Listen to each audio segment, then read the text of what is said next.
pourrez voir aujourd'hui dans la vidéo quelques photos des productions du studio Paint My Axe qui m'a fourni de quoi illustrer mes propos.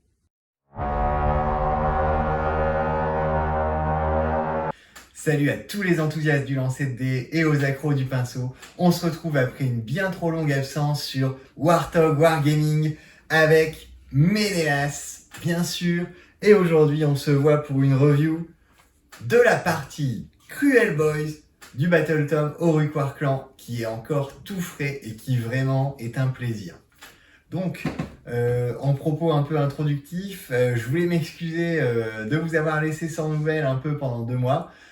Pour être très transparent, votre serviteur a pris un nouveau travail et il a plus de mal que ce qu'il pensait à prendre le rythme.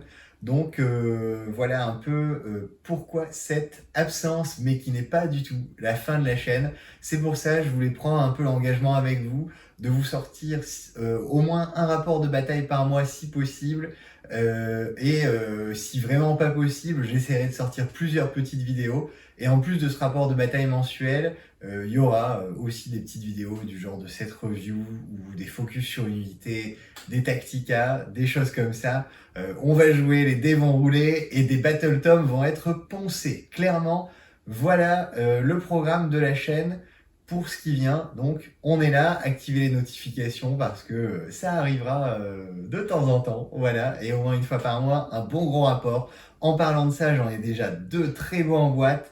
L'un avec un guest d'une chaîne amie sur laquelle j'ai déjà pu apparaître quand je n'avais pas encore ma chaîne. Donc voilà, si certains de vous ont déjà vu la vidéo, vous savez qui va venir.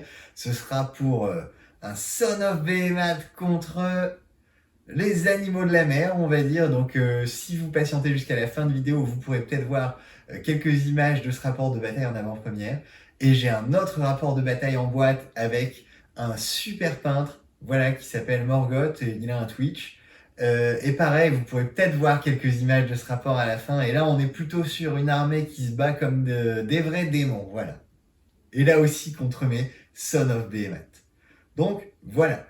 Maintenant, on va passer à ce pourquoi vous êtes ici, c'est-à-dire la review de la partie Cruel Boys du nouveau Battle Tom Uruk-hai Clan. Parce que c'est vraiment la toute nouvelle armée, la première armée sortie en V3, donc on est vraiment sur la nouveauté de la nouveauté. Et en plus, c'est des peaux vertes. Donc là, sur Warthog Wargaming, clairement, on est dans notre champ de compétences, hein, on peut le dire. Les peaux vertes, ça nous connaît. Et donc, on va décortiquer un peu tout ça. Sans vous spoiler, il y a de quoi faire. Voilà. On se retrouve tout de suite pour les aptitudes d'allégeance.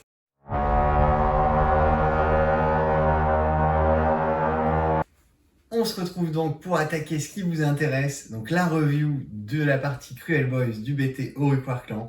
Alors en intro, on va dire que les Cruel Boys, ils sont plutôt méchants, ils sont sournois, ils sont rusés, ils sont même peut-être un peu plus lâches que la plupart des orques, mais vraiment beaucoup plus intelligents, beaucoup plus rusés. Ce sont des adorateurs de Mork, et donc on va voir si tout ça, leur ruse, leur particularité, leur sournoiserie transparaît dans leurs attitudes d'allégeance ou pas. Et puis on va voir ce qu'on peut en faire d'un point de vue jeu, parce que ici on est là aussi pour éclater des adversaires, n'est-ce pas? Mais toujours dans le fair play et surtout le fun partagé. On n'oublie pas surtout.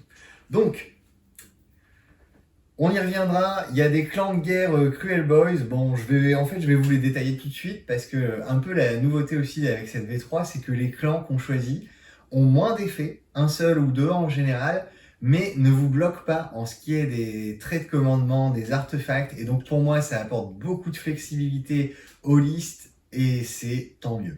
Donc, les 3 clans ici, on a les lames qui surinent. Donc, les lames qui surinent, c'est un clan vraiment basé sur le corps à corps, on va dire. Et ce clan a la capacité de ne pas être visible des adversaires à plus de 12 pouces pendant le premier tour. Et attention, ce n'est pas uniquement en phase de tir, c'est vous n'êtes pas visible à plus de 12 pouces pour les unités ennemies. Donc pas sélectionnable pour les sorts, pour les tirs, ou même pour les aptitudes, comme par exemple les vautours des Beast Raiders Ogre, voilà. Donc ça, c'est un clan qui va marcher très bien contre qui tire, qui a beaucoup de magie et qui sera moins utile contre les autres armées. À voir comment la méta tourne, mais là, bon, il y a déjà pas mal d'armées de tir qui peuvent nous causer des soucis, donc à envisager. Ensuite, on va parler des scranopendres. Donc là, avec les scranopendres, vous allez pouvoir mettre des -1 à la touche sur les adversaires et plus facilement quand vous avez des monstres. Donc c'est pour jouer du heavy monstre et du corps à corps, mais bon, j'ai envie de dire c'est vraiment celui des 3 clans qui s'en sort le moins bien. Et finalement, celui-là que tout le monde attend et dont tout le monde parle un peu déjà, c'est les hurleurs. Donc là, c'est clairement le gros clan de tireurs. Donc déjà, c'est le seul clan qui permet une ligne autre que les Guthrie Paths. Donc c'est avec ce clan-là, vous pouvez jouer les Ball Boys, les embrocheurs en ligne. Donc les arbalétriers qui sont vraiment une des unités phares de l'armée, on y reviendra. Et donc vous pouvez les jouer en ligne, ça augmente leur portée de 3 pouces ainsi que des balistes, les empaleuses. Donc là vous tirez à 27 pouces au lieu de 24 et à 15 à courte portée au lieu de 12, ce qui est vraiment non négligeable. Et en plus de ça, ouais, vous voyez c'est le menu complet ici pour ce clan. Vous pouvez relancer un dé à chaque tir de chaque unité. Donc pour les balistes, on verra que c'est très très fort et pour les arbalétriers c'est toujours bon à prendre. Donc voilà. On notera quand même qu'avec ce clan-là, vous n'avez pas de choses sur la visibilité et du coup, vous pouvez tirer très fort, mais vous êtes aussi sensible aux armées de tir, donc ça peut être un peu qui lâchera sa bordée la première. On en reparlera aussi. Bon, on vient tout de suite au gros morceau des attitudes d'allégeance, les armes croûtées de venin. Donc là, clairement, c'est l'aptitude de l'armée pour toutes les unités qui sont Cruel Boys et Orruk. Hein, ça ne marche pas sur les Hobgrottes par exemple, ou sur les montures, à faire directement des blessures mortelles sur un 6 pour toucher. Donc, et c'est pas une blessure mortelle, c'est le nombre de dégâts de l'attaque. Donc par exemple, les arbalétriers sur un 6, c'est 2 dégâts envoyés à 24 ou 27 pouces. Un boss qui va avoir une arme à 2 dégâts, ça va être des 2 dégâts par 2 dégâts, voilà. C'est très très fort. Alors c'est sur un 6, donc ça peut paraître un peu hasardeux, mais on verra qu'on a des moyens de fiabiliser ça. Et vraiment, on a des fois des adversaires qui vont nous dire combien de BM, parce que vraiment, ça peut faire énormément de blessures mortelles. Voilà. On peut noter que sinon l'armée manque un peu de rend sur beaucoup d'attaques, donc vous ne ferez pas énormément de blessures en dehors de ces blessures mortelles, mais il va falloir les provoquer et vous reposer là-dessus pour vous défaire des plus grosses menaces adverses. Ensuite, on a la WAG Cruel Boys. Alors là, j'entends pas grand monde en parler, alors que pourtant, pour moi, c'est une WAG vraiment stratégique et sournoise. Donc là, on est dans le fluff. Et donc ça permet de, une fois par bataille, à la phase de combat, et j'insiste, à la phase de combat, pas votre phase de combat, donc vous pouvez le déclencher en phase de combat adverse. Quand vous choisissez votre général Cruel Boys pour combattre, vous pouvez déclarer qu'il lance une WAG Cruel Boys. Et si on fait ça, on choisit jusqu'à 2 autres unités Cruel Boys entièrement à 18 pouces pour combattre immédiatement. Et alors là, est-ce que vous voyez le potentiel de cette capacité? Moi, je le vois d'abord en offensif, c'est-à-dire qu'en jouant par exemple un boss sur Bruxodonte qui est plutôt rapide, en mettant en frappe en profondeur grâce à Super Sournois, par exemple, je ne sais pas, un autre boss sur Troll, et en amenant peut-être un autre boss encore sur Vautour ou une Roy Idol qu'on peut catapulter avec le sort qu'on verra plus tard pour donner un mouvement gratuit au monstre, eh bien vous pouvez aller sur une grosse Alpha Strike où ces 3 unités, si ce n'est pas les unités les plus fortes du jeu en termes de dégâts, vont pouvoir taper simultanément et à coup sûr. Donc ça peut faire très mal. En combinant bien, ça peut bloquer l'adversaire chez lui en lui faisant des dégâts et en le distrayant un peu de vos tireurs peut-être aussi. Donc moi, c'est une capacité que je trouve sous-estimée. Parce que pour moi, il faut aller jusqu'à construire autour. Et pareil, en défense, ça peut être utile parce que votre adversaire pense que voilà, il va vous exterminer une unité, puis vous allez taper un peu mollement et il va pouvoir vous en exterminer une deuxième. Et non, avec une WAG déclenchée au bon moment, vous allez pouvoir, même si vos unités ne sont pas les meilleures du jeu au corps à corps, encore une fois, faire vos dégâts avant de mourir, n'est-ce pas? Et peut-être faciliter la tâche de vos unités survivantes pour la suite. Donc voilà, la WAG Cruel Boy n'a pas oublié de déclencher pour moi durant la partie. C'est vraiment une aptitude à utiliser gratuitement, donc pas s'en priver. Ensuite, on vient à ce qui fait pour moi aussi le sel vraiment de cette allégeance. Ce sont les coups tordus. Donc là, on est vraiment toujours sur l'idée de sournoiserie, de ruse, de pièges. Et je vais pas vous cacher que j'adore ça. Enfin, les orques ne sont plus simplement des braillards qui foncent en avant. Ils adorent le combat, ils adorent l'odeur du sang, ils adorent la violence, mais ils font ça avec raffinement. Donc, ces coups tordus, vous pouvez les choisir après que les joueurs ont reçu leurs points de commandement initiaux, mais avant le début du premier tour. Vous pouvez en choisir un. Et donc là, déjà, ce que j'adore, c'est que ce coup tordu n'est pas fixe dans votre liste. Vous allez pouvoir vous adapter à l'adversaire. Et ça, déjà, pour moi, c'est une force en soi de l'adaptabilité. Même si, vous allez voir, il y en a qu'on jouera bien plus souvent que d'autres comme coup tordu. Savoir qu'on a ce couteau suisse, c'est quand même rassurant, plaisant, amusant et stimulant. Donc, le premier, et pas des moindres, c'est le vacarme. Donc là, vous allez simplement, accrochez-vous, soustraire 1 à tous les jets de blessures adverses pendant le premier tour. Voilà. Ça se passe de commentaires, mais on va en faire quand même. C'est très très fort, notamment si vous vous attendez à une grosse Alpha Strike, si vous vous attendez à une armée de tir dont vous ne pouvez pas éviter les portées, bah voilà, un -1 pour blesser. Souvent, tous les bonus sont sur la touche, donc un -1 à la blesse, ça peut vraiment augmenter notre survivabilité. Pourquoi pas.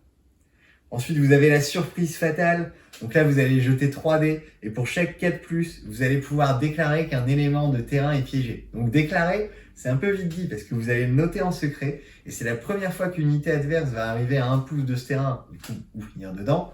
Vous allez lancer un dé. Et sur un 2+, c'est des 6 blessures mortelles. Donc voilà, la plupart du temps, vous allez pouvoir piéger 1 ou 2 éléments de terrain, mais en choisissant bien un central. Ou alors, ça peut même être un pion objectif. Voilà. En choisissant un endroit où vous êtes sûr que vous allez pouvoir attirer votre adversaire, ça peut lui faire très peur, ça peut faire sauter un héros, ça peut déclencher du test de morale chez UJT, ou ça peut pousser l'adversaire à faire un gros détour et à peut-être inutilement repousser à plus tard une charge. Donc là aussi, c'est non négligeable, même si c'est un peu plus aléatoire, puisque votre adversaire peut éviter les pièges, vous pouvez rater les 3 dés à 4+, mais pour moi, je l'ai déjà utilisé et ça a bien marché. Ensuite, vous avez l'escamotage. Donc là, c'est ce qu'on utilisera, je pense, le moins souvent.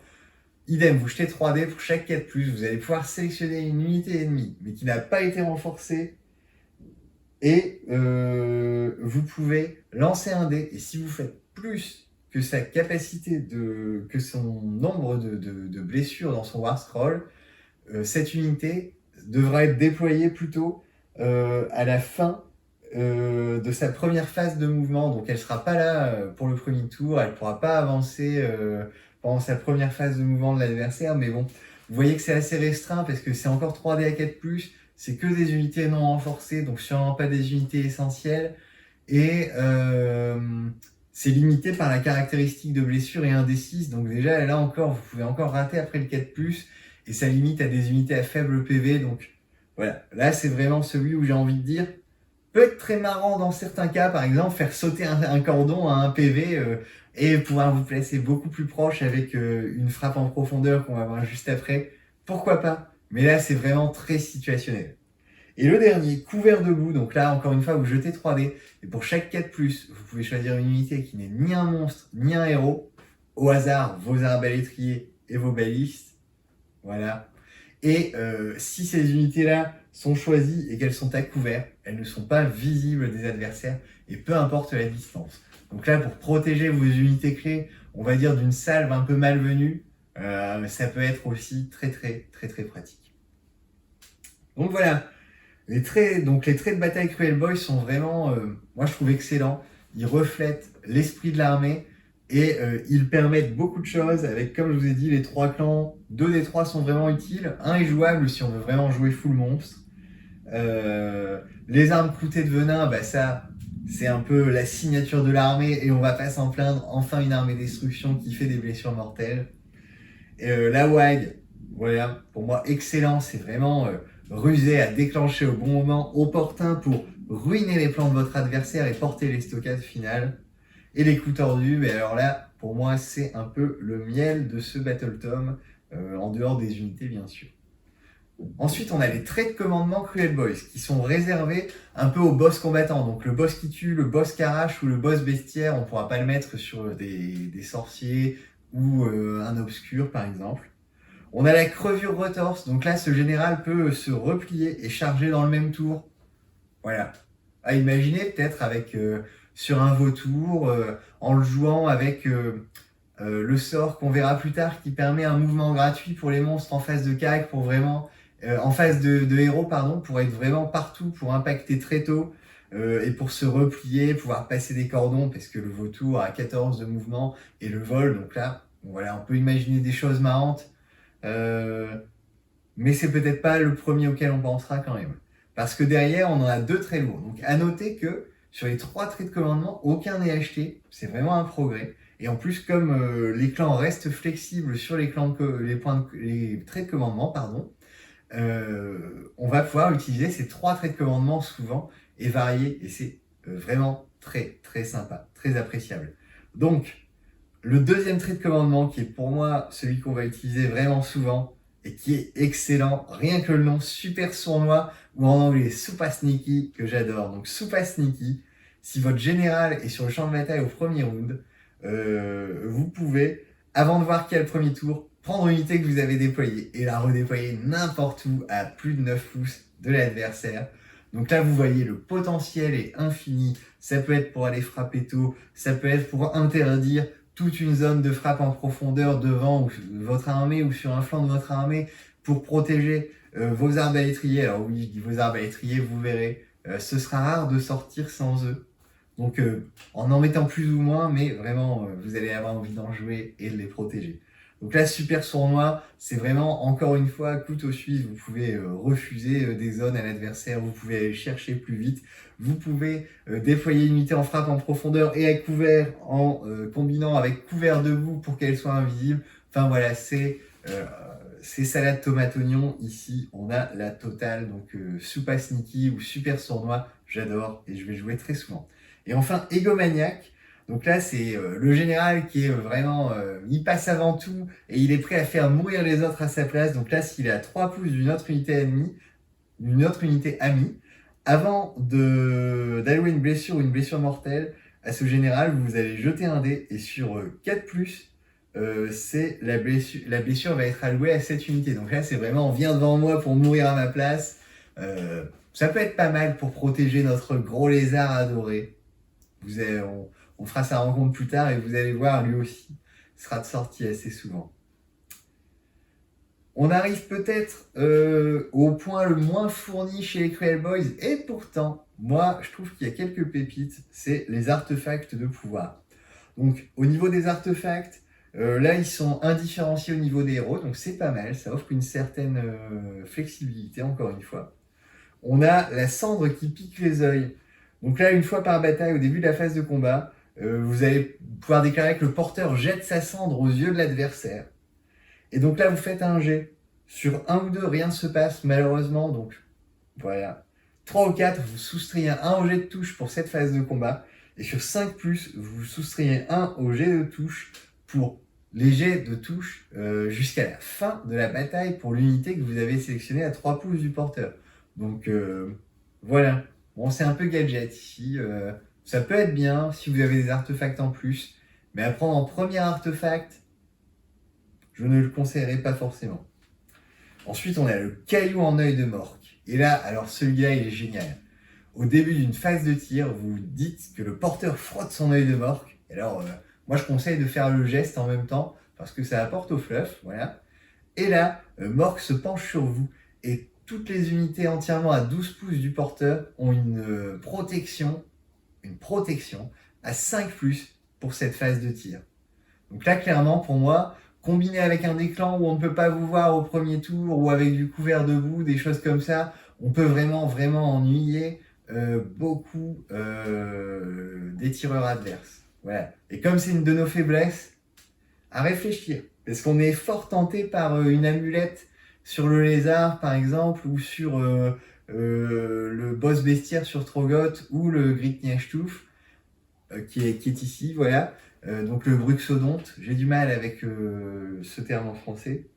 Et voilà, ça c'est quand même à réfléchir parce que c'est une protection moins durable mais plus générale et qui peut vraiment, vraiment changer une partie. Pour vous dire, j'ai affronté du Caradon, je peux vous dire que cet artefact-là, il m'a permis de rester en vie.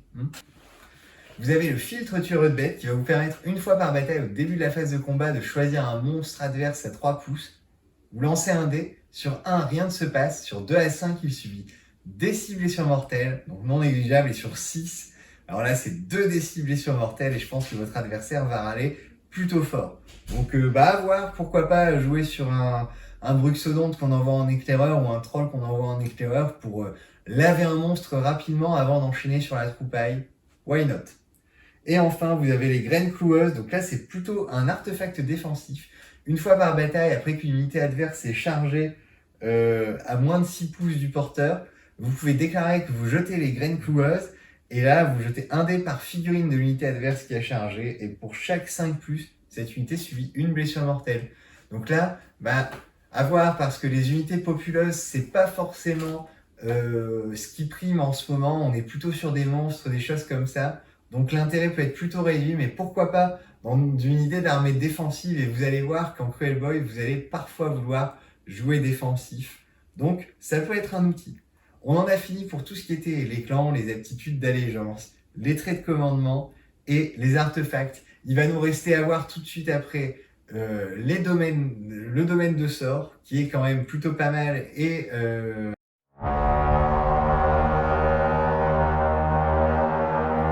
bon, alors après ces truculents traits d'allégeance, traits de commandement et ces artefacts plutôt surprenants, on va dire, on passe au trait de monture.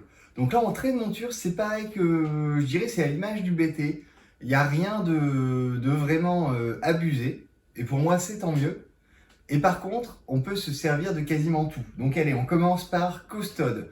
Donc cette capacité de monture est réservée aux monstres. Donc là, ça va jouer sur le tableau dégressif, c'est-à-dire que tant que vous n'avez pas perdu plus de la moitié des PV du monstre, vous regardez la ligne du dessus quand vous regardez son tableau dégressif. Bon, voilà. Celle-là, c'est peut-être la plus gadget, mais ça peut être sympa quand vous jouez un monstre totem qui compte dans votre dispositif, comme le Sludge Breaker par exemple. Ensuite, on a Rapide. Celui-là, on va l'apprécier beaucoup. C'est une fois par bataille en phase des héros, un mouvement gratuit avec la figurine à monture choisie. Et là, ce n'est pas réservé aux monstres. À noter que quand on fait un mouvement gratuit en phase des héros, ça ne permet pas un redéploiement qui n'est utilisable qu'en phase de mouvement. Donc aussi, voilà un sale petit coup à faire à nos adversaires, c'est-à-dire qu'ils pensent pouvoir redéployer, il ne va pas pouvoir le faire. Et puis ça peut aider pour le troll notamment, on verra qu'il est un peu lent. Voilà, ou alors pour le warg, pour aller choper des objectifs. Enfin, voilà, ce que j'appelle le warg, c'est le Ruxodonte, on va se mettre d'accord. Je passe au suivant, donc méchante. Ici, c'est quand vous faites la fureur monstrueuse qui fait des blessures mortelles. Sur 2+, vous n'allez pas faire des 3 blessures mortelles, mais vous allez faire des 6 blessures mortelles. Donc ce qui rend vos monstres encore plus létaux. Ce qui rend vos monstres plus létaux qu'ils ne le sont, parce que d'ailleurs ils sont pas les plus létaux qui existent dans le jeu. Ça, il faut voir un petit peu comment la méta va évoluer. Est-ce que beaucoup vont jouer le régiment qui permet de ne pas subir les capacités monstrueuses? Dans ce cas-là, elle est vraiment pas terrible. Et par contre, si tout le monde privilégie le nombre de pauses, alors là, celui-là peut faire très mal. Ensuite, on a la monture bruyante. Là aussi, c'est réservé aux monstres. Et c'est pareil, c'est basé sur une des capacités monstrueuses, ici le rugissement, donc qui empêche une unité de donner ou de recevoir des ordres. Et là, au lieu de choisir une unité, vous allez choisir toutes les unités à 3 pouces. Là, clairement, je pense qu'il y a quelque chose à faire. Ça peut être très très méchant. Ça peut être vraiment très méchant. Ensuite, on a le trait bizarre, donc là qui est un peu un rappel du trait qu'on avait dans le Battle Tome précédent. C'est une protection à 4+, contre les blessures mortelles causées par les sorts et par les aptitudes des sorts persistants. Alors pour moi, c'est une amélioration parce qu'avant, on avait un 4+ pour annuler le sort. Et là, si le sort passe, on peut annuler quelques-unes des blessures. Donc statistiquement, on annulera plus de blessures comme ça. Ça peut être pas mal pour notre survivabilité. Et enfin, la monture puante. Donc là, c'est un trait qui n'est pas réservé aux monstres non plus, comme bizarre ou rapide. Et puante, ça va être un -1 à la touche pour les attaques qui ciblent cette monture au corps à corps. Donc là, encore une fois, c'est de la survivabilité. C'est vraiment bien. On le choisira aussi de temps en temps. Donc vous voyez, très peu acheté, très peu acheté. Et on passe aux sorts. Et là, les sorts, on a été gâtés. À noter que dans cette V3, on est passé plutôt à 4 sorts d'allégeance plutôt que 6, pour toutes les allégeances. Et les nôtres, les 4 sont bons. vraiment bon, voire très bon. Donc je commence. La Fosse Noire. Donc la Fosse Noire est un sort avec une valeur de lancement de 7, donc bon, pas de lancement facile et une portée de 12. Donc pas très loin, mais s'il est lancé avec succès, vous choisissez une unité, vous lancez un dé par figurine de cette unité, et pour chaque 6, vous allez faire une blessure mortelle. Alors jusque là, vous allez me dire, c'est le sort classique. Mais en plus de ça, pour chaque jet qui n'est pas un 6, mais qui est supérieur ou égal à la caractéristique de blessure de l'unité choisie, c'est aussi une blessure mortelle. Alors là, il y a des gros packs, je ne sais pas, de garde phénix, de guerrier du chaos, de tout ce qu'on veut, qui vont un peu claquer des genoux parce que ça peut faire très très mal. Et on va voir que j'ai pensé à des petites combinaisons pour pouvoir arriver à cette portée de sort. Voilà. Le deuxième sort, la brume étouffante. Alors là, je suis complètement fan, vraiment complètement fan. Là aussi, valeur de lancement de 7, mais une portée de 24 pouces. Et là, vous choisissez un point sur le champ de bataille à 24 pouces du sorcier, et toutes les unités à 6 pouces sont affectées, donc on a carrément une portée de 30 pouces, on peut dire, si on tire un peu les cheveux. Voilà. Et là, toutes les unités qui sont à 6 pouces de ce point au moment où vous le désignez, jusqu'à votre prochaine phase des héros, elles ont moins une attaque jusqu'à un minimum de 1, vous avez bien entendu. Et en plus de ça, elles ne peuvent pas courir. Elles ne peuvent pas courir, je répète, parce que c'est un détail qui est mis en toute fin de sort, et on peut en passer à côté alors que c'est pour moi super important ce sort-là, est très agaçant, et si vous jouez dans une optique défensive, c'est clairement l'ultra-violence. Voilà. Ensuite, on a les miasmes sournois. Alors là, c'est une valeur de lancement de 6, c'est notre sort le plus facile à lancer et qui va permettre de mettre en place d'autres stratégies, puisque là, c'est un monstre Cruel Boys que vous choisissez à 18 pouces, donc en plus c'est assez large, et ce monstre gagne un mouvement gratuit en face des héros. Donc là, on pense à une Rogue Idol catapultée sur l'adversaire au tour 1, ou alors encore sur Gobsprak lui-même, qui est un monstre. Il peut se lancer les miasmes sournois pour arriver à 12 pouces de l'adversaire, lancer une bonne fosse noire qui va faire un max de dégâts sur une cible importante, et en phase de mouvement, on le fera courir avec son mouvement de 14 pour aller bien se planquer de nouveau à l'arrière, comme un vrai vautour. Voilà un des tricks auxquels j'ai pensé. C'en est un parmi d'autres, mais voilà, c'est pour vous dire que ce domaine de magie est utilisable. Et enfin, on a le sale sortilège, ou en anglais le Nasty X, parce que j'aime aussi beaucoup l'appellation. Lancement de 7, portée de 12, et là, c'est une unité ennemie qui, pendant votre tour, n'aura pas le droit à ses jets de protection. Donc là, vous imaginez, pour vous débarrasser d'un Gotrek, pour vous débarrasser d'une unité qui garde un Teclis qui a réussi à lancer son sort, ou un Stonehorn, voilà, pour préparer le terrain à vos arbalétriers, par exemple. Pour moi, les 4 sorts sont vraiment excellents. Alors oui, ils ont une valeur de lancement entre 6 et 7, et on n'a pas de bonus au lancement de la magie, donc il y en a qui diront que c'est plutôt aléatoire. Et moi, j'ai envie de dire, si vous avez envie de jouer fort magie, déjà une Rogue Idol ça coûte cher, mais c'est plus 1 au lancement de sort des sorciers à 6 pouces. Donc là, on passe sur des sorts qui deviennent très très lançables. Et puis rien ne vous empêche de choisir un vasomancien avec le trait de commandement générique des magiciens pour pouvoir relancer vos sorts, qui sait, voilà. Donc, pour moi, la magie ne sera pas à négliger chez les Cruel Boys. Et on va passer au cœur du cœur, c'est-à-dire à la review des War Scrolls.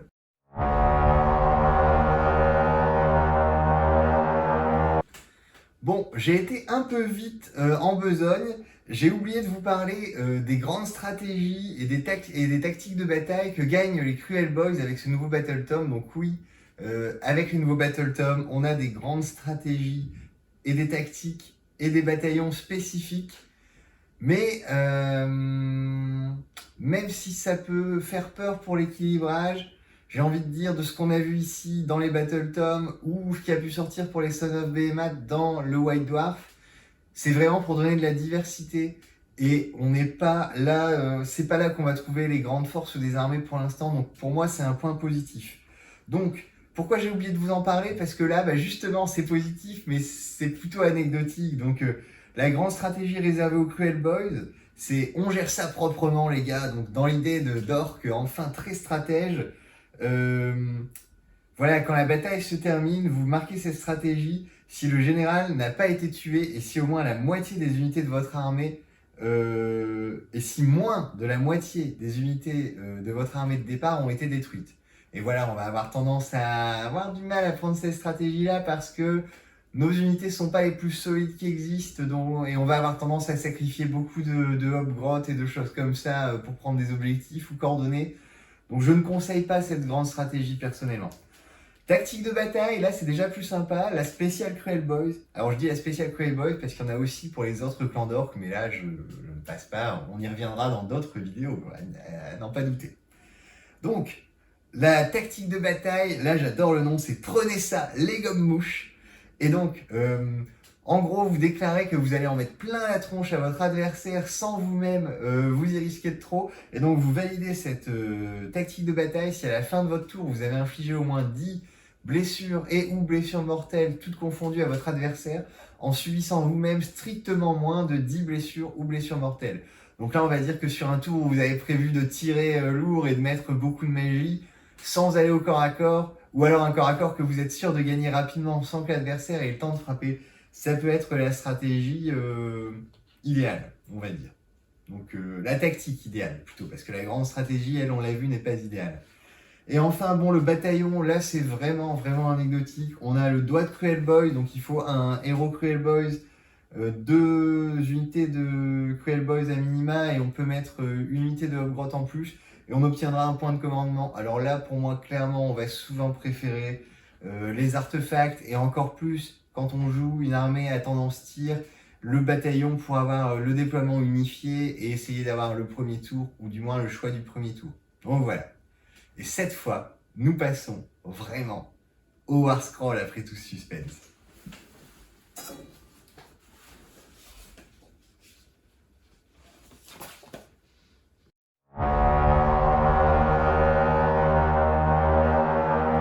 Alors, on va commencer cette review des War Scrolls. Je vais aller dans l'ordre du Battle Tome. Et on va commencer avec Kragnos. Bon, il n'est pas vraiment Cruel Boys puisqu'il n'en a pas le mot-clé. Mais on sait très bien que les Cruel Boys l'adorent puisque c'est son visage qu'on retrouve sur tous les boucliers, les épaulières et les plaques ventrales. Donc clairement, Kragnos peut venir avec vos Cruel Boys à l'occasion. Il a 18 blessures, un mouvement de 10, une sauvegarde à 2+, et une bravoure de 10. Il a des attaques qui blessent tout à 2+, avec des raids -3, des raids -2. Son attaque principale, c'est du 3+, 2+, raid -3, dégâts flat 4. Il met des blessures mortelles quand il charge, donc des 6 blessures mortelles. Et quand c'est un monstre, c'est le jet de charge qui se multiplie entre lui. C'est-à-dire, par exemple, vous avez fait 4 et 3, et ben, il va mettre 12 blessures mortelles à un monstre en charge. Donc voilà. À chaque phase où il va subir des blessures, il va effectuer un beuglement de rage, donc il va hurler de rage tellement fort qu'il va faire trembler la terre et faire des dégâts tout autour de lui. À noter que ça affecte aussi les amis, donc attention à son placement, mais bon, il va pas souvent rester dans votre camp très longtemps. Vous allez plutôt l'envoyer droit dans le visage de votre adversaire. Ensuite, il ajoute 1 à la caractéristique de bravoure de toutes les unités de destruction. Quand on connaît la bravoure des Cruel Boys qui tournent entre 5 et 6, on se dit que c'est pas forcément superflu, et voire pas du tout superflu. Et puis enfin, il a le bouclier inviolet, c'est-à-dire qu'il est quasiment insensible à la magie, puisqu'à chaque fois qu'il est affecté par un sort ou un sort persistant, il peut tenter de le dissiper avec 3d6. Bon voilà, puisque la plupart des sorts ont une valeur de lancement prévue pour 2d6, on peut se douter que très très peu de sorts vont passer sur notre Kragnos national. À noter aussi que du coup il a une bonne sauvegarde à 2+, il est protégé contre la magie. Il y a vraiment simplement les tirs qui infligent les blessures mortelles qui vont être sa némésis, je dirais. Lui-même va être la némésis de tout ce qui est les drakes, les dracolines, les dracotes, puisqu'il peut relancer les jets de charge et de touche quand il est à 12 pouces d'une de ses créatures. Donc là, puisqu'on sait que les Stormcast vont arriver très fort avec les dragons, peut-être que ce sera l'heure de gloire de Kragnos, sans mauvais jeu de mots, à ce moment-là. A noter aussi que puisqu'il blesse toujours en 2+, et qu'il touche toujours en 3+, avec un simple all-out attack ou un slogot qui traîne à portée, votre Kragnos sera en 2+, 2+, sur toutes ses attaques On est donc sur un monstre plutôt fiable. Alors après, il coûte cher en points, mais voilà, on a pu le voir sur différentes tables. Quand il arrive au corps à corps et qu'il choisit bien ses cibles, ça ne pardonne pas. Bon. Je ne m'étends pas trop sur lui parce que j'attends plutôt de voir comment va tourner la méta avant de voir si Kragnos aura vraiment sa place. Parce qu'il vaut beaucoup de points et du coup il oriente vraiment les compositions alors que vous allez voir, toutes les unités sinon du Battle Tom sont très très mixables. On a beaucoup de compositions possibles et moi personnellement j'adore ça, vraiment j'adore ça. Donc on passe à quelqu'un que j'aime beaucoup, c'est Gobsprak. Il est pas mal décrié, mais vous allez voir, moi je lui trouve des avantages. D'ailleurs, je vais commencer par le boss qui tue, et je passerai à Gobsprak après, comme ça on compare. Donc le boss qui tue, lui, vaut 240 points, c'est le boss qui tue sur son vautour. Il est plutôt apprécié de la communauté, il a 14 PV, un mouvement de 14, donc ça c'est commun aux deux vautours, je ne le redirai plus. Il a une sauvegarde à 4+, et une bravoure de 7. Donc voilà, au niveau des armes, je vais faire le vautour, comme ça ce sera fait pour Gobsprak aussi. Et après je passerai aux différences entre le boss et Gobsprak. Donc pour les deux vautours, on a des becs et serres déchiqueteuses qui sont une attaque voilà, assez sympa, même si c'est un 4+ pour toucher. On a un dard qui touche bien, qui blesse bien, qui fait des 6 dommages. Et surtout, le petit cadeau, c'est que contrairement à la plupart des montures Cruel Boys, le venin va s'appliquer au vautour. Donc là, ce sera des blessures mortelles sur des 6, que ce soit avec les becs et les serres déchiqueteuses, que ce soit avec le dard. Et donc ça on peut peut-être un peu plus compter dessus. Voilà. C'est assez sympa. Alors par contre, c'est un monstre qui est assez dégressif. Donc on est vraiment dans l'idée du vautour qui doit bien choisir sa cible, potentiellement quasiment morte ou déjà bien blessée, pour la finir avant qu'elle ait le temps de contre-attaquer et ainsi passer de proie en proie, parce que si on l'envoie dans des combats, on va dire durs, où il va y avoir une opposition, nos vautours vont vite perdre en mouvement et en puissance de combat. Voilà un peu pour les vautours en eux-mêmes. Donc créature appréciable, j'ai envie de dire, créature appréciable. Et qui a le mot-clé de monstre, donc qui a accès aux capacités monstrueuses, qui est sensible au sort, qui nous donne un mouvement gratuit sur les monstres. Voilà, des choses comme ça. Bon, on passe au boss orc qu'il y a dessus, il a 4 attaques en 3+, reine -1, 2 dommages. Bon bah voilà, on va dire c'est du classique. Vu que c'est une reine -1 et pas -2, on va espérer les blessures mortelles. Et puis, on en vient au kappa. Donc là, c'est une capacité générique de tous les boss combattants, on va dire, Cruel Boys. C'est si une unité Cruel Boys rate un test de déroute à 3 pouces de cette unité, on peut tuer une figurine et le test est réussi puisque les autres membres de l'unité n'ont pas envie de subir le même sort. Donc là, moi, ça me rappelle un peu les orques noirs de Battle qui venaient ramener le calme dans les unités d'orques indisciplinés. J'aime bien. Et c'est une capacité dont on ne peut pas nier l'utilité quand on répète vos unités auront un moral de 5, 4 ou 6. Donc clairement, c'est utile. Et donc on en vient à pourquoi ce vautour est autant apprécié de la communauté. C'est pour sa capacité point d'observation qui lui permet de donner un ordre qui a déjà été donné à cette phase. Donc lui-même ne peut pas donner l'ordre 2 fois, mais si par exemple, je ne sais pas, Gobsprak vient de donner un ordre et que vous avez aussi un boss qui tue sur vautour Becteur, eh bien par exemple, vous pouvez faire un deuxième Unleash Hell, un deuxième redéploiement, une deuxième relance de charge, un deuxième all-out attack. Ça paraît énorme. Ça paraît énorme et je suis d'accord, vu la puissance de nos déchaîner les enfers, donc la capacité de contre-charge, ça peut être excellent. Moi, je mets quand même un petit bémol ici. Il faut être à portée de ces 2 unités que vous voulez faire contrecharger, par exemple. Et surtout, il faut avoir les points de commandement. Parce que les Cruel Boys vont adorer utiliser les points de commandement, mais ils n'ont pas énormément de moyens d'en générer. Voire pas spécialement, en fait. Alors j'ai envie de dire, si vous jouez un boss qui tue sur vautour Becteur, pourquoi pas penser en allier à un Fungoid Cave Shaman qui là peut vous apporter ses petits PC supplémentaires et vous permettre de tirer le meilleur de cette capacité. Voilà. Donc clairement, moi le vautour, je vais le jouer de temps en temps, mais c'est pas forcément un auto-include. Voilà. On passe à Gobsprak. Donc je ne vous refais pas le vautour vecteur. Hein.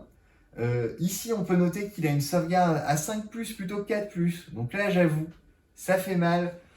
Pour les tirs, les choses comme ça, il va avoir besoin souvent d'un all-out défense ou de bien choisir son heure de gloire. Parce que l'heure de gloire de Gobsprak, on peut l'utiliser potentiellement plus pour le +1 à la sauvegarde que d'attendre forcément d'en avoir besoin dans un corps à corps. Voilà, moi c'est mon avis personnel. A noter qu'il a, pour compenser ça, une protection à 6+. Donc, ça ne sauve pas tout, mais pour moi, ça sauve les meubles. Il n'est pas 100% à poil, je vais le dire, contre tout ce qui est sort et blessures mortelles. Et vu la méta qui s'annonce, c'est toujours appréciable d'avoir ne serait-ce qu'une chance d'empêcher des blessures et blessures mortelles qui passeraient notre armure. A noter aussi que, contrairement à l'autre vautour, Gobsprak est totem. C'est-à-dire que même si Gobsprak n'est pas votre général, il pourra donner ses ordres à 18 pouces. Et ça c'est plutôt positif, j'ai envie de dire, pour une armée qui se veut très tactique, d'avoir potentiellement un général et un totem dans la personne de Gobsprak. Pourquoi pas? Surtout que Gobsprak, c'est la bouche de Mork. Et donc, quand il donne des ordres, on l'écoute. Ça se traduit par deux choses. Déjà, si cette unité donne l'ordre de redéploiement, on peut relancer le jet de redéploiement. Et ça, à ma connaissance, personne d'autre ne peut le faire. Et combien de parties vont se jouer sur un bon ou un redéploiement qui tourne mal, justement, et que vous auriez tellement voulu relancer? Voilà. Et pour un déchaîner les enfers, on ne va pas appliquer le -1 à la touche sur le tir de contre-charge quand c'est Gobsprak qui donne l'ordre. Voilà. Pour moi, ces deux compétences ne sont pas du tout anecdotiques.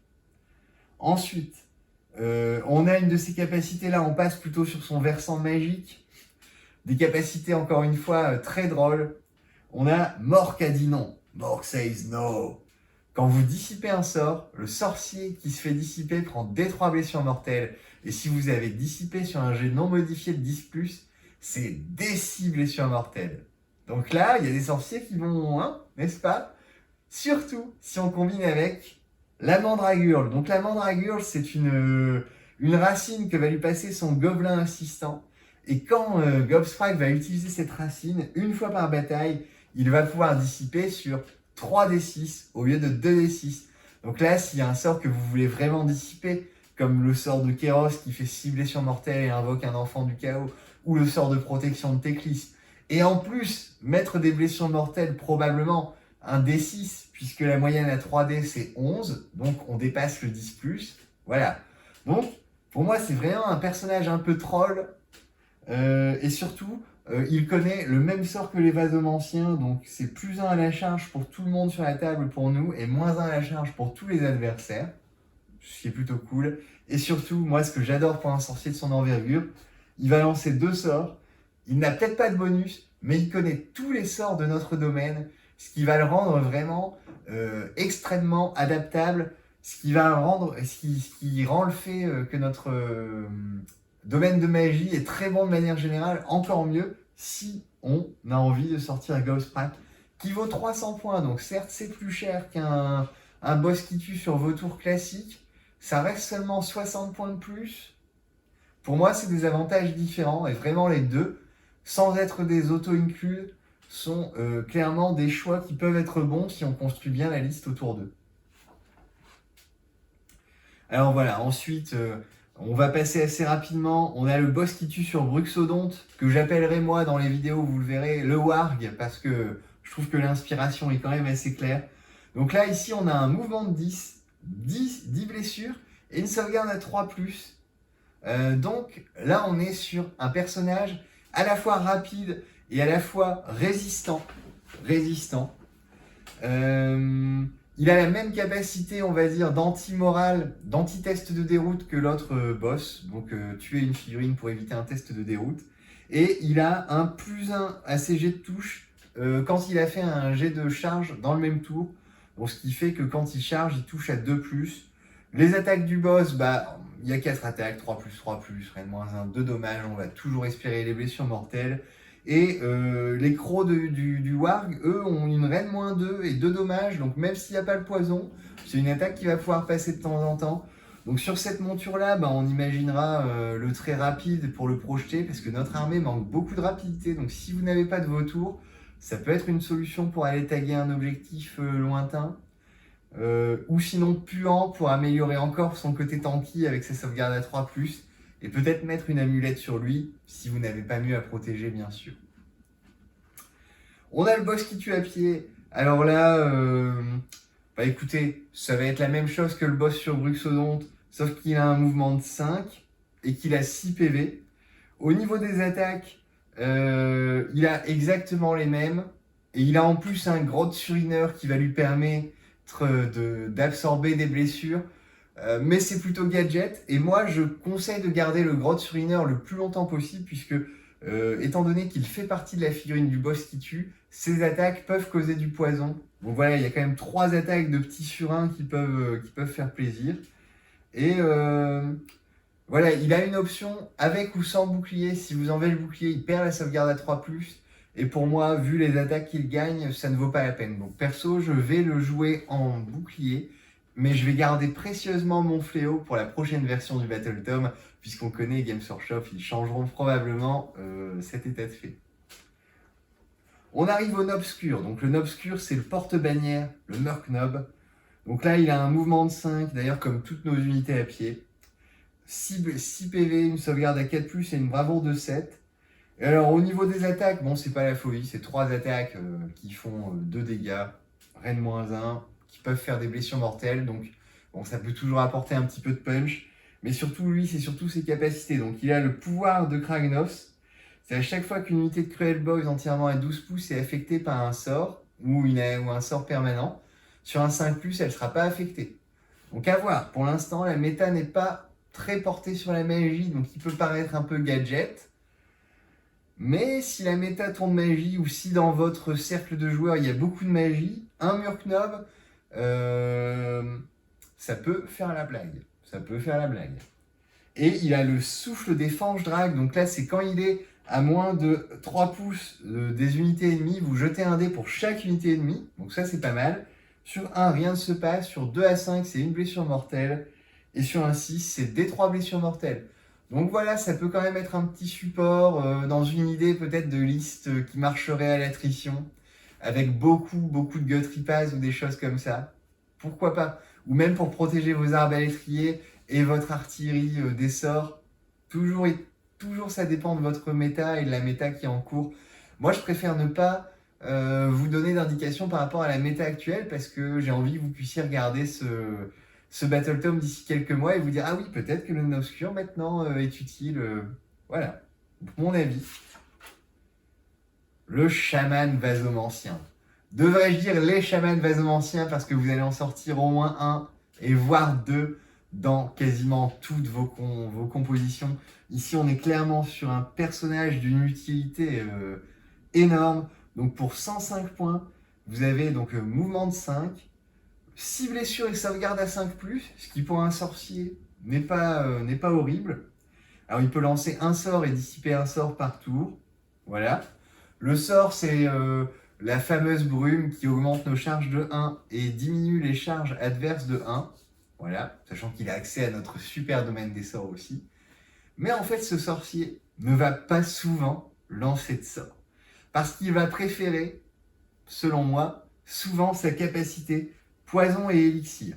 Donc pour faire poison et élixir, votre chaman ne doit pas être engagé au corps à corps, et l'unité à laquelle vous donnez ce poison ou cet élixir doit aussi être à plus de 3 pouces de l'adversaire, entièrement à 12 pouces du chaman et à 3 pouces du chaman. Donc c'est vraiment l'idée qu'avec le pot de grotte, ils vont donner des louches de potions ou d'élixirs à une unité. La mise en place peut paraître compliquée, c'est-à-dire que votre vasomancien va vraiment devoir babysitter une ou 2 unités. Mais alors là, je vous le dis, c'est soit vous donnez le poison à cette unité, et notre aptitude de blessure mortelle, les armes encroûtées de venin ne se déclenchent plus sur 6, mais sur 5+. Alors là, voilà, je voulais juste penser à ça. Il n'y a aucun jet de dés, c'est non dissipable. Ou alors, si c'est un élixir, c'est la même chose qu'un bouclier mystique, sauf qu'encore une fois, il n'y a pas de jet de dés, et c'est non dissipable. Et c'est cumulable, du coup, avec un autre bouclier mystique. Bien sûr, vous n'aurez jamais plus 2 à la sauvegarde d'armure, mais vous aurez un +1, ignorant 1 Dread. Voilà. Bon voilà, pour 105 points, vous avez des capacités qui marchent automatiquement, qui sont très fortes, qui sont non dissipables. Que dire? Prenez-en. Prenez-en un, prenez-en deux, prenez-en trois. Voilà. On peut même imaginer d'en mettre un avec un Arcane Tome pour pouvoir lancer un deuxième sort, et puisque le poison ou l'élixir vient à la place d'un sort, on pourra le faire sur 2 unités, puisqu'une même unité ne peut pas recevoir un poison et un élixir au même tour. Donc voilà, pour le chaman vasomancien. Et on a quasiment fini pour les héros. Il va nous rester en dernier, mais pas des moindres, tout ce qui est les vasoboss sur les lézards. Et le vasoboss aussi bestiaire. Ouais, je vais faire une...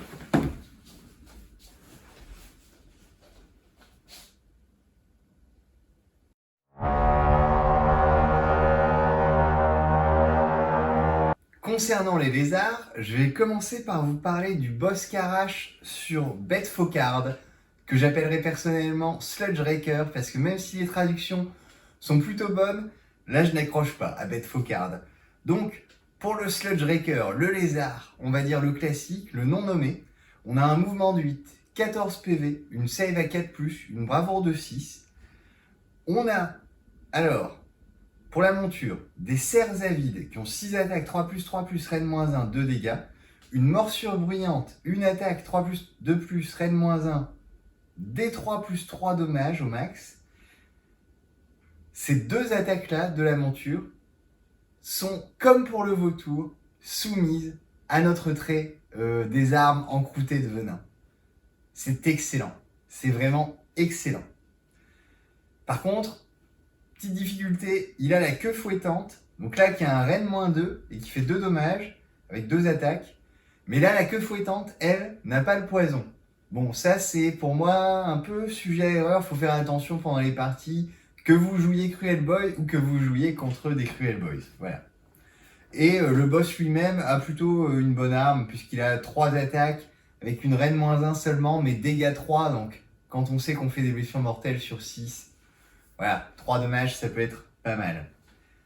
On en vient à ses capacités, parce que bon, vous voyez, c'est un bon monstre, mais pas non plus la panacée, jusqu'à ce qu'on arrive à Venin de Bête Faucarde. En gros, pour les unités qui sont entièrement à 12 pouces de votre lézard, quand vous allez faire un 6 qui déclenche le trait de bataille des armes empoisonnées, vous ajoutez 1 dégât à votre attaque. Donc c'est-à-dire que des arbalétriers par exemple, je vous en ai pas encore parlé, mais des arbalétriers qui tirent font 2 dégâts par attaque. Des arbalétriers qui tirent sous Sludge Raker, sur un 6, feront non pas 2, mais 3 blessures mortelles. Ensuite, si ces mêmes arbalétriers sont sous poison, ils font des blessures mortelles sur 5+. Donc 2 blessures mortelles sur 5+. Et sur 6+, ce sera 3 blessures mortelles. La blessure mortelle supplémentaire s'applique vraiment en cas de 6 et pas en cas de 5+, quand il y a le poison. Mais ça se cumule, donc voilà. On reparlera des arbalétriers, mais vous voyez, et bien sûr, puisque le Sludge Raker est à moins de 12 pouces de lui-même, eh bien, ça s'applique à ses propres attaques. Donc là, voilà, c'est un bon boost pour toute votre armée et pour lui-même. Lui, on va lui mettre l'amulette générique qui donne une protection à 5+, je pense très souvent, puisque les adversaires vont tout faire pour l'abattre, ou alors c'est qu'ils ne le connaîtront pas encore. Et enfin, il a Chopper Expert, parce qu'on peut voir que sur le lézard porte des cages, en fait, et donc le boss va attraper des adversaires pendant la partie, enfin, une fois par partie. À la fin d'une phase de combat, vous pouvez choisir une figurine à 3 pouces qui n'a pas de monture. Vous lancez 2d6, et cette figurine doit avoir une caractéristique de blessure de 7 ou moins, et on en vient au point important, vous lancez 2d6, si c'est égal ou supérieur à cette caractéristique de blessure, la figurine est tuée. Tuée sans aucune forme de sauvegarde. Quand on sait que cette capacité s'applique à des figurines jusqu'à 7 PV et que la moyenne à 2D c'est 7, on peut se dire qu'une fois par partie, on va pouvoir aller essayer de choper un petit sorcier, un petit héros combattant, un héros support, ou alors pourquoi pas un champion d'unité, une arme spéciale, voilà, si on doit se rabattre sur, j'ai envie de dire simplement ça. Mais il y a du potentiel, il y a vraiment du potentiel. C'est aussi choisir une figurine, donc ça peut aller permettre de briser une cohérence d'unité juste avant la fin de phase. J'ai envie de dire aïe aïe aïe. Je vais vous faire tout de suite le pendant nommé du lézard, donc le Vasobos Scumdrake, donc là qui est un héros très riche. Et du coup, il a une arme perso un tout petit peu moins bonne. Le lézard, c'est exactement la même chose. Il a 15 PV au lieu de 14. Et donc, il a exactement les mêmes capacités. Donc, le venin de bête faucarde qui va booster tout autour et la possibilité de choper une figurine par partie avec exactement les mêmes caractéristiques. Et il va juste venir ajouter Bouki suprême, donc en mode bookmaker. En fait, vous pouvez dire que votre lézard fait un pari avec une unité de Hobgroth. Donc, vous êtes obligé d'avoir une unité de Hobgroth dans l'armée. Et alors, ce pari concerne une unité autre que ces deux-là dans votre armée. Et vous dites, oui, ces blaireaux là, c'est la première unité de mon armée qui va mourir. Si le pari se réalise et que votre unité est l'unité désignée est votre première unité à mourir, vous pouvez tuer des adversaires avant, mais il ne faut pas qu'une autre de vos unités soit détruite avant celle-là. Et bien, si le Vasobos Scumdrake gagne son bonus, son pari, vous gagnez un triomphe utilisable sur lui ou sur les Hobgroth qui ont tenu le pari avec lui, même si vous n'avez pas moins de points que votre adversaire. Bon, je trouve ça un peu gadget, mais c'est très rigolo et c'est très fluff. Et comme il ne vaut que 5 points de plus que la version normale, pourquoi pas le sortir de temps en temps. Même si du coup il n'a pas accès aux artefacts, ce qui est un peu dommage.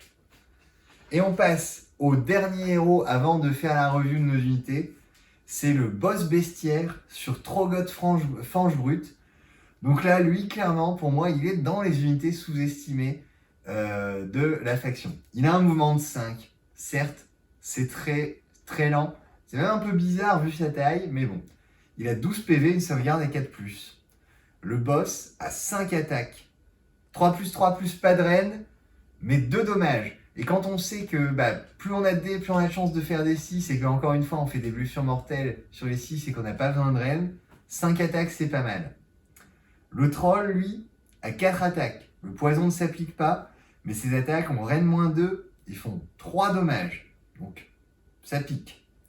Surtout que ce nombre d'attaques peut grandement augmenter, puisque vous pouvez utiliser l'arnais d'asservissement, donc c'est-à-dire que le boss va se secouer sur le troll en lui faisant le plus mal possible, il va lui infliger des 3 blessures mortelles, et pour chaque blessure mortelle que le troll va subir, vous allez rajouter non pas une, mais 2 attaques sur son profil.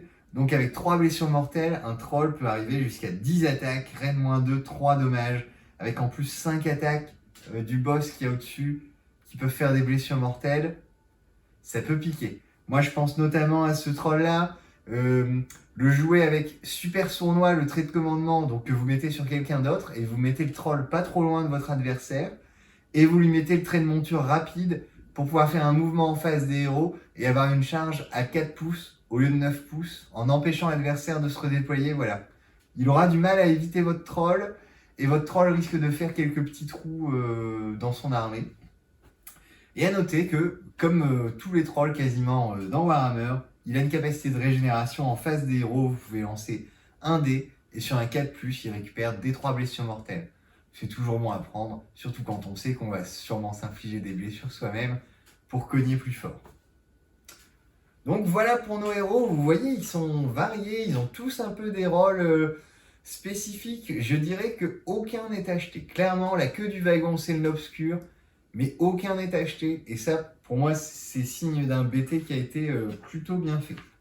Alors ensuite, pour les unités, on va commencer par l'emblématique. Les éventreurs, donc c'est ceux qui ont les fameux boucliers à l'effigie de Kragnos.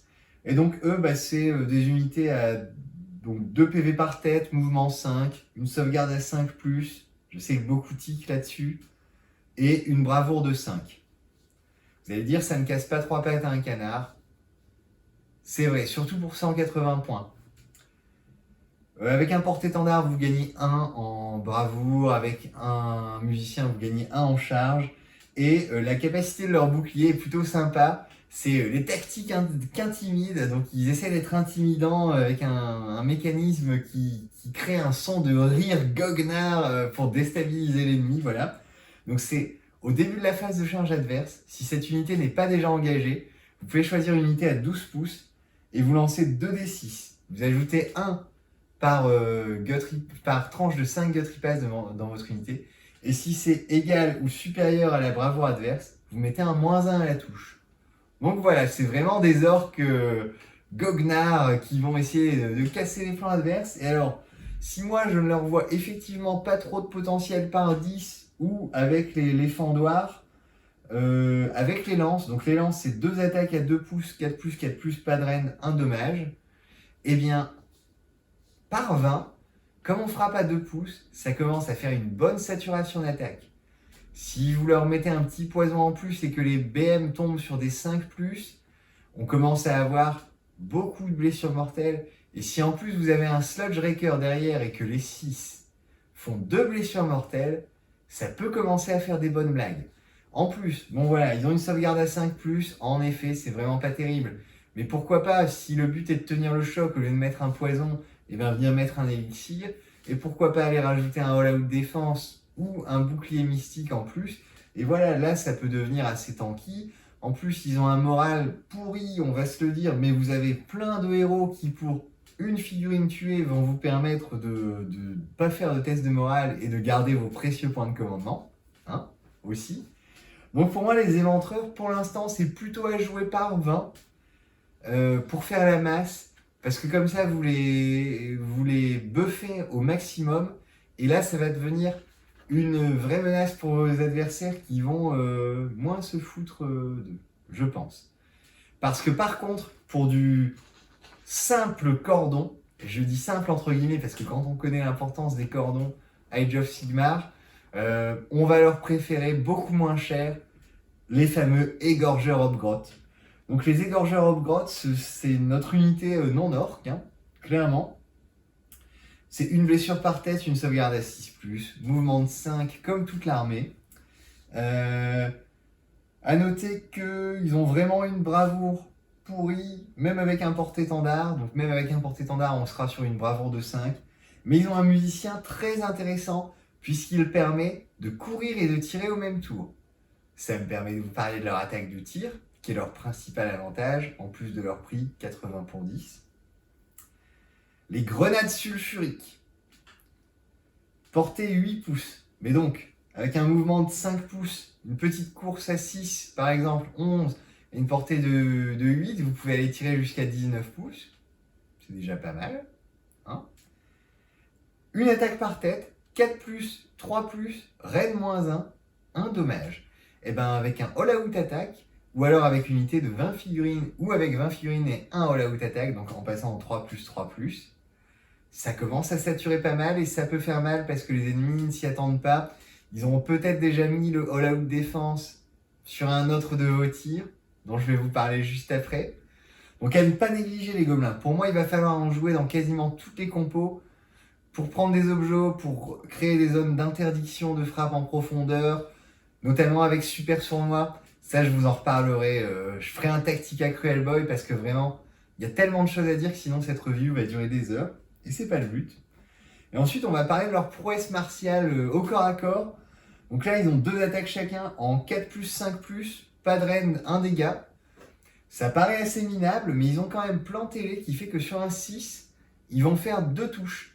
A noter qu'ils n'ont pas le mot-clé Oruk. Ils sont Oruk Warclan et ils sont Cruel Boys, mais ils ne sont pas Oruk Cruel Boys. Donc sur des 6, pas de blessure mortelle pour les Hobgroth. Par contre, la double touche. Et du coup, là, dans certaines parties, j'ai eu des résultats un peu surprenants sur des unités qui n'ont pas beaucoup de protection. Ça peut même saturer un petit peu. Voilà.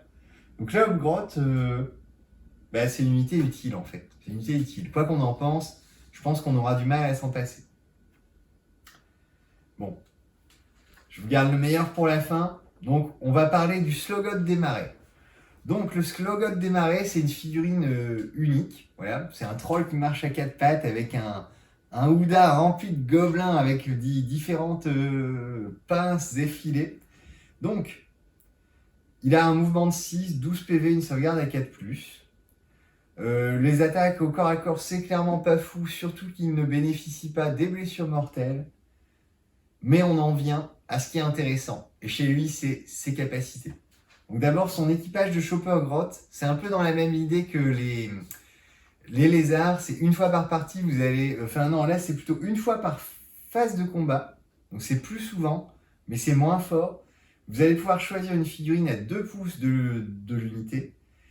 Jeter un seul dé, et si c'est au moins le double de la caractéristique de blessure de la figurine visée, elle est tuée. Voilà. Donc là, c'est beaucoup moins fort pour choper du héros, mais ça va être bien plus régulier, et ça va permettre de, par exemple, aller prendre toutes les bannières, les musiciens, les armes spéciales, les champions dans les unités. Par exemple, les unités dans les champions qui sont sorciers, ou qui ont une arme... spécial sur laquelle il compte beaucoup. Voilà. Mais encore une fois, ça c'est gadget. Parce qu'on arrive à sa vraie et de vraie capacité. Le joueur de tambour, donc il y a un gobelin qui joue du tambour sans relâche pour motiver les amis. Et c'est le cas de le dire, puisque c'est toutes les unités amies entièrement à 18 pouces, pas seulement Cruel Boys, qui vont avoir un +1 au jet de touche. Donc là, vous économisez un max de points de commandement.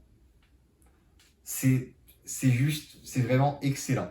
Et enfin, comme je vous le disais, pour les trolls, il y a une régénération 4+, des 3 PV en face des héros. Donc lui, on va surtout le sortir, je pense, dans des armées justement non orientées tir, plutôt des armées où on jouera peu d'arbalétriers et beaucoup d'éventreurs. Parce que là, pareil, les éventreurs, quand on les passe en 3+ à la touche, ça commence à saturer. A noter que pour l'instant, il n'a pas le mot Cruel Boys, mais je pense sincèrement que c'est une erreur puisqu'il est sorti avec les Cruel Boys, dans le packaging Cruel Boys, dans la section Cruel Boys, et qu'on peut le prendre sur War Scroll Builder, mais pas encore sur l'appli qui est en bêta. Donc, voilà. Et je sais que vous les attendez, on va parler des 2 dernières unités Cruel Boys, et pas les moindres. Donc, les embrocheurs, donc là, c'est les unités d'arbalétrier qui vont par 3 pour 120 points. Toujours un mouvement à 5, 2 blessures par tête, une sauvegarde à 6. Mais des tirs, les amis, des tirs qui font extrêmement mal. On a d'abord le tir à longue portée. Donc là, il faut que l'unité n'ait pas bougé. On va tirer à 24 pouces, 1 dé par tête, 27 pouces si on est chez les hurleurs. 2+ pour toucher, c'est plutôt confortable. Vous n'aurez même pas besoin d'utiliser un all-out attack. 3+ pour blesser, -1 en reine des 2 dommages. Ensuite, à courte portée, c'est 12 pouces ou 15 pouces si on a le bon clan. 2 attaques en 4+, 3+, reine -1 et 2 dommages.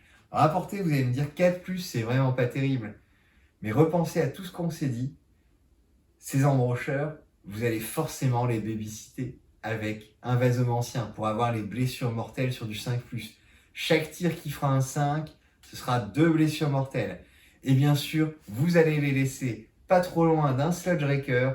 Comme ça, chaque 5 sera 2 blessures mortelles. Chaque 6 sera 3 blessures mortelles.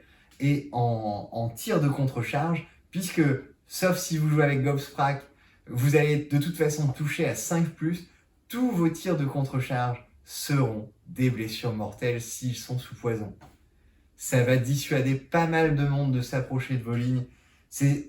Vos embrocheurs, il faut les protéger à tout prix. C'est vraiment notre force de projection de dégâts pour le moment. Et voilà, on adore, j'ai envie de dire, on adore les embrocheurs. En plus, au corps à corps, ils ont quand même 2 attaques par tête, donc 4+, 4+, pas de rend et un dommage. Donc clairement, ce n'est pas la folie, mais toujours sujet aux armes en venin encrouté. Du coup, ils peuvent faire des blessures mortelles au corps à corps. Et pourquoi pas? Pourquoi pas finir l'adversaire à la baïonnette? Vraiment, on est dans une armée de sournois, donc pourquoi pas en fin de partie utiliser la Wild Cruel Boys pour taper avec votre général et vos arbalétriers en même temps et essayer de mettre ces petites blessures mortelles qui font succomber l'adversaire. Voilà. Donc moi, les embrocheurs, je conseille de les jouer par 6 et par 3. Par 9, un peu moins, parce que certes, vous allez buffer votre unité au maximum, mais ce sera aussi une grosse cible pour vos adversaires. Et ne pas oublier que le chef de l'unité a plus un tir, et que du coup, multiplier les unités de 3, l'air de rien, vous gagnez pas mal de tirs. Donc moi, je dirais 2 unités de 6, ou une unité de 6 et une de 3, ça dépend. Et on arrive à l'empaleuse, que j'appellerai souvent la baliste, parce que globalement, c'est une baliste portative. Donc là, c'est une figurine individuelle qui a 5 de mouvement, comme toute l'armée. Ça fait pas de mal de le redire encore. 5 plus en save, 5 PV. Et alors là, on est sur les mêmes portées et les mêmes jets de touche et de blessure que les arbalètes, on va dire, plus petites. Voilà. Mais on est sur un Rennes-2. Et surtout, au niveau du calcul des dommages, c'est beaucoup plus violent. C'est-à-dire que quand vous tirez avec l'empaleuse, si vous blessez, la caractéristique de l'arme est de 2, plus vous prenez le war scroll de l'unité, le nombre de blessures, donc c'est-à-dire que si c'est une unité de figurine à 1 PV, ce sera une blessure, donc vous allez lancer 1 dé. Si c'est une unité, par exemple, de 3 méga gargants, de 3 gargants qui ont 12 PV chacun, eh bien vous allez lancer 12 dés. Si c'est un méga gargant, vous allez lancer 35 dés. Voilà. Du coup, vous faites 2 dommages, plus vous lancez le nombre de dés défini précédemment. Et pour chaque 5+, c'est un dégât qui va venir se rajouter sur l'attaque dans une limite de 12. Voilà. Donc sur un méga gargant, on va faire stat 12 blessures. Ça va être pas mal pour sniper des héros, ça va être pas mal pour faire peur à des monstres. Et surtout, c'est quand même plutôt fiable parce qu'à longue distance, vous lancez un dé à 2+. Si vous êtes dans le clan des hurleurs, ce qui sera probable si vous jouez beaucoup de tireurs, eh bien ce dé est relançable. Et bien sûr, la baliste est éligible aux blessures mortelles. Donc sur un 6, ce sera sans jet de blessure, directement le petit calcul que je vous ai expliqué juste avant. Et tout ça, ce sera directement des blessures mortelles. Voilà. On peut aussi lui mettre le poison pour que ce soit sur un 5+. J'ai envie de dire, l'empaleuse, comme elle coûte actuellement seulement 130 points, ce qui je pense est un bon prix. Je dis seulement, pour moi c'est pas trop peu cher, mais souvent on a l'habitude en destruction que nos unités à distance sont un peu overpricées, on va dire. Et donc là, moi je conseille clairement, surtout dans une méta où il y a beaucoup de monstres et où les monstres sont privilégiés, d'en sortir toujours une petite. Et si vous jouez en hurleur, pourquoi pas 2. Voilà, on a fini de faire le tour de la partie Cruel Boys du Battle Tome au Rukwar Clan. Alors quand je dis on a fini de faire le tour, on a fini de voir ce que contenait ce Battle Tome. Comme vous pouvez le voir, cette partie est assez riche. On a déjà par exemple plus d'unités que les Egronjo, maintenant les mâches fers. Voilà, on a beaucoup de stratégies, beaucoup de tactiques, beaucoup de coups de tordus. Il y a énormément de choses à faire, énormément de compositions à faire. Je pense que là, l'archétype sur lequel on va aller le plus simplement, ça va être du gros tir avec un peu de cordon. À voir ce que peut donner du tir. Personnellement, j'ai des doutes parce que nos tireurs sont vraiment peu résistants. Donc contre quelqu'un qui aura les moyens de nous projeter aussi du dégât, on va souffrir vite. Et pour moi, à pas négliger des compos qu'on verra peut-être pas apparaître tout de suite, mais qui apparaîtront par la suite, je pense, c'est vraiment du gros corps à corps, mais avec beaucoup de gut ripaz, beaucoup de support, par exemple 2 lézards, des choses comme ça. Et là, elle est saturée à la blessure mortelle, elle est saturée au nombre de PV. Prendre le clan qui empêche d'être visible à plus de 12 pouces au premier tour, et puis aller se poser. Voilà. À noter aussi que comme l'armée manque un peu de résistance de manière générale et de survivabilité, eh bien les Son of Behemoth qui sont au taquet en ce moment dans la méta et qui peuvent être pris en mercenaires par toutes les armées, et quand on est destruction, on peut en plus choisir son méga gargant, j'ai envie de dire N'hésitez pas forcément à en prendre un de temps en temps. Ça peut permettre de varier aussi. On a la Rogue Idol aussi comme monstre qui va donner plus un de morale et plus un en magie, donc ça peut permettre de faire des blagues. Et en Big Wag, je pense qu'en Big Wag, on pourra y aller aussi avec des unités Cruel Boys, mais qu'il faudra probablement les mixer parce que sinon, autant jouer en Cruel Boys. Voilà.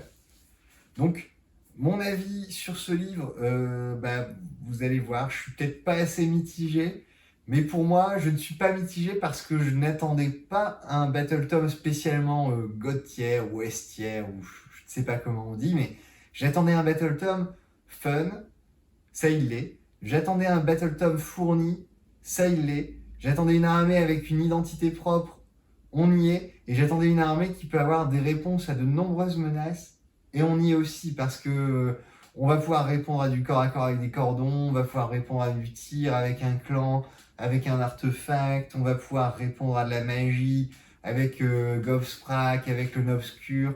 Voilà.